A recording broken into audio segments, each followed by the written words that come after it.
Welcome to YourJax.com's game review brought to you by GameForce. I'm Andy. And I'm Josh. Today we're reviewing Prototype, the third-person sandbox horror game by Radical Entertainment. Alright, let's start out looking at the graphics and sound.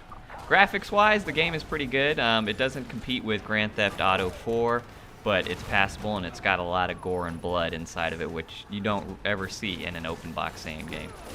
I like it overall because it might not be as crisp as some of the other games, but there's a lot more going on, so there's a lot more for it to deal with. I mean, you have so many people on the screen at a time, so many things are happening so fast that I have no problems with the graphics. And there's no slowdown when all that stuff is happening at once as well.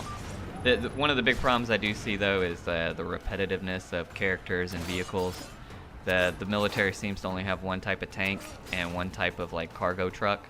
Yeah, and you see pedestrians on the street, the same pedestrians are infected. They're every together. Couple of people, it's like, oh, there's that person again. Yeah, and then there's some of the stronger bad guys who look exactly the same. There's no variation to them at all.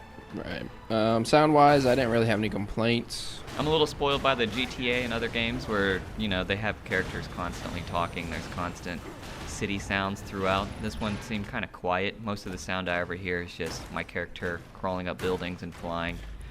Well, I mean, later in the game, all this you hear a lot of background sound of screaming and yelling, Fire. But yeah, nobody really says too much individually. How about gameplay? The controls. The controls are your typical controls, but it's a little awkward when it comes to shooting, because when you're on foot and you pick up a weapon, shooting is with the X button. But when you're in a vehicle, shooting all of a sudden moves to the triggers where it feels a little bit more natural. I ran into that problem some, but I understand because when you're on foot, the right trigger makes you go faster. Yeah. And the X button is an attack button when you're hand to hand. I like the way you choose your powers. You hold one of the bumpers. Opens up the wheel. Opens up a wheel. It slows down the game, so you can switch your powers fairly easily without worrying about getting mauled in the process. Yeah. There didn't seem like to be a lot of variation though for like shielding. There was either the shield or the body armor. Yeah. They focus mainly on the Mostly different type of your attack melee. powers. Yeah. But story-wise, The story of this game is the military creates some virus. That virus is you, Alex Mercer, or you're one of the viruses, and you break out and you lose your memory and you have no idea. So you're traveling to different parts of the city trying to figure out who's behind this and what happened to you. yeah, and it takes place in New York. It starts on day 18, which is the last day, and then you play throughout the rest of the game. You play in flashbacks, so you flashback day 1, 2, whatever, and you get some of your memory back by devouring different people. And when you devour a person, you get their memories. So some of them have certain memories that help you remember or piece together what's going on. And on top of that, it also helps you learn things like how to drive a certain vehicle, which is pretty cool. Yeah, you can gain their skills that way too.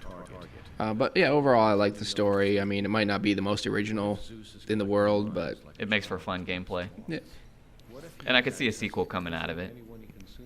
very possible. Multiplayer and co-op, unfortunately, there is zero multiplayer, zero co-op. Which I think co-op-wise, it probably would have had a lot of fun factor to it. Yeah, I definitely think it would have helped a lot. And I could have seen a multiplayer come out of this thing, you know, Allies versus the Hive. Mm-hmm. That would have been a cool, fun little game to play. What about fun factor for the game? Totally fun game.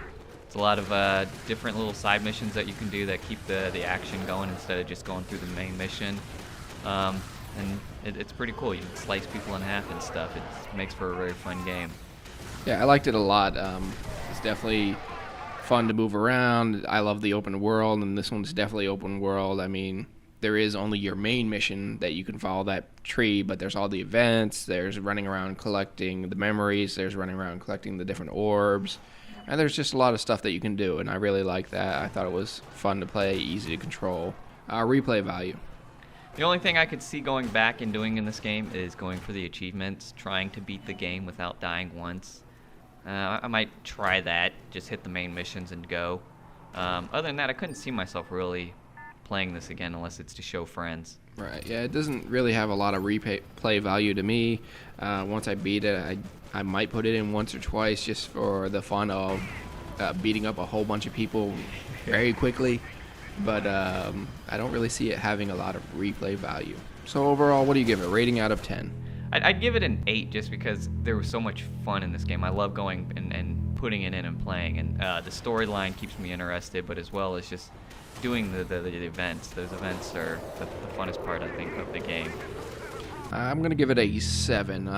I liked the game. I thought it was fun. I like the graphics, but the fact that there's no multiplayer, there's no co-op, and there's really no real replay value, it's going to lower it a little bit to me. I still recommend it. I think everybody should go out and get it. But yeah, I'm going to give it a 7 out of 10. Cool. Understandable. All right, well, that'll do it from us here at YourJax.com's Game Review, brought to you by Game Force.